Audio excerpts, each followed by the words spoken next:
आपण तन्वी हर्बल्सतर्फे उखाणे स्पर्धा घेतली आणि तिला प्रचंड प्रतिसाद मिळाला.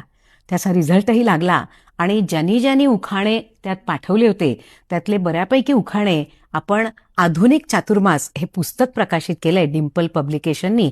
त्यामध्ये आपण हे उखाणे समाविष्ट केलेत. त्यामुळे हे आधुनिक चातुर्मास पुस्तक महाराष्ट्रातल्या सगळ्या बुक डेपोमध्ये उपलब्ध आहे. जरूर वाचा. हे जीवनशास्त्र म्हणजे अगदी आरत्या कहाण्यांपासून आपल्या आयुष्यात लागणारी प्रत्येक गोष्टीची माहिती यामध्ये दिलेली आहे. ते जरूर वाचा. त्यानंतर आता आपण पुढची स्पर्धा जी ठेवली आहे ती आहे सुभाषित पठण किंवा लेखन स्पर्धा. कुठलंही एक सुभाषित जे चांगल्या अर्थाचं असेल आणि ते सुभाषित तुम्ही महत्त्वपूर्ण वैशिष्ट्यपूर्ण असं निवडायचं. त्याचा अर्थही सांगायचा. ह्याचं तुम्ही व्हिडिओ बनवा किंवा ते लिहून पाठवा. दोन्ही पद्धतीने आपण स्पर्धा घेणार आहोत. तुम्ही लिहून पाठवलं तरीही आम्हाला चालेल, अर्थासह. आधी पूर्ण सुभाषित शुद्ध नीट लिहायचं आणि त्याच्यानंतर त्याचा अर्थ लिहायचा.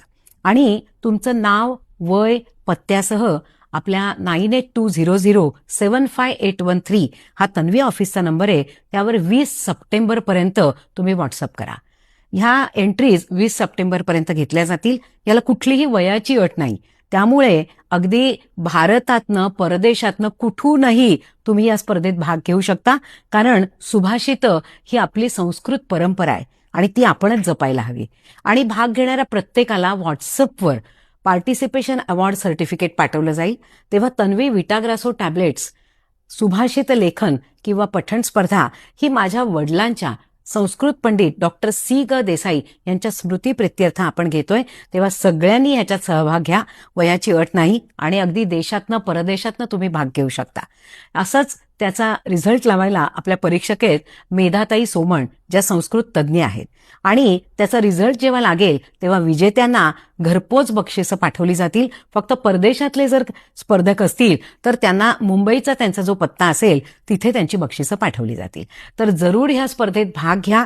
मेधाताई तुम्हाला उत्तम मार्गदर्शन करतील. त्यासाठी उखाणे स्पर्धेचा जो रिझल्ट व्हिडिओ आहे त्यात त्यांनी मार्गदर्शन केलंय की तुम्ही स्पर्धेत कसा भाग घ्या.